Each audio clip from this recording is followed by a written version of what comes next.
গর্ভবতী মায়েদের জন্য সন্তান উপকার হবে কিভাবে, সন্তান দুনিয়া এবং আখেরাতে তার কি কাজে লাগবে, সেই বিষয়ে কোরআন ও হাদিস থেকে কিছু আলোচনা করা যাবে ইনশাআল্লাহ। মায়েদের গর্ভে যখন সন্তান থাকে, প্রথম মাসে যদি সূরা আলে ইমরান পড়া হয় তাহলে আল্লাহর ইচ্ছায় সেই সন্তান বড় দামি হবে, সুবহানাল্লাহি ওয়া বিহামদিহি।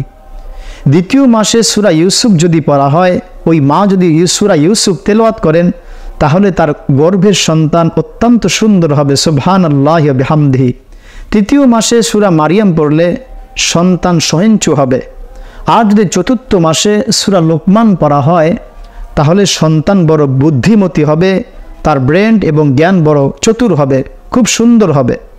পঞ্চম মাসে সূরা মুহাম্মদ যদি পড়া হয়, যেই মা পঞ্চম মাসে সূরা মুহাম্মদ পাঠ করবে তার গর্ভের সন্তান অত্যন্ত চরিত্রবান হবে, সে দুশ্চরিত্র হবে না ইনশাআল্লাহ তাআলা।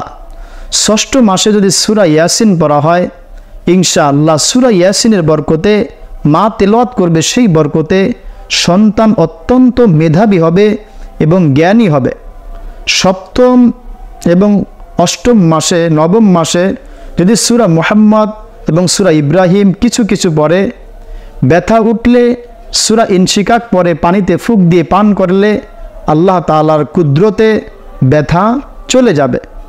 এই ক্ষেত্রে সর্বপ্রথম আমাকে কোরআন তেলাওয়াত শিখতে হবে। যেহেতু রমজান মাস কোরআন নাজিলের মাস, মা বোনদেরকে বলবো আমরা নিজেরাও কোরআন শেখার জন্য চেষ্টা করব, আর উক্ত আমলগুলো করে সন্তানের জন্য অকল্যাণ থেকে বেঁচে কল্যাণকর বিষয়গুলো আল্লাহ তাআলার কাছ থেকে নিজের চেষ্টার মাধ্যমে, দোয়ার মাধ্যমে আমরা নিয়ে নিব ইনশাআল্লাহ তাআলা। তবে আমাকে কোরআন শিখতে হবে, আমাকে কোরআন বুঝতে হবে, সে অনুযায়ী জীবনযাপন পরিচালনা করা লাগবে। যদি আমি কোরআন থেকে দূরে থাকলাম, উক্ত ফায়দা বা লাভগুলো আমি এর থেকে বঞ্চিত হব। আমি যদি সন্তানের প্রথম থেকেই অকল্যাণ চাইলাম, কোনো কল্যাণমূলক কাজ করলাম না, চেষ্টা করলাম না, মা বলুন তাহলে ওই সন্তান দুনিয়াতে আমার কতটুকু কাজে লাগবে, ওই সন্তান কতটুকু নেককার হবে। এজন্য মান মাযা ফাকাদ মাজ, যা চলে যাবার তা চলে গিয়েছে। এখন থেকে উচিত রমজান কোরআনুল কারীম রমজানে নাজিল হয়েছে, এখনও আমাদের মাঝে সেই রমজান বিদ্যমান। কোরআনকে শিখি, কোরআনকে বুঝি, কোরআন অনুযায়ী নিজে চলি, সমাজকে চালানোর চেষ্টা করি।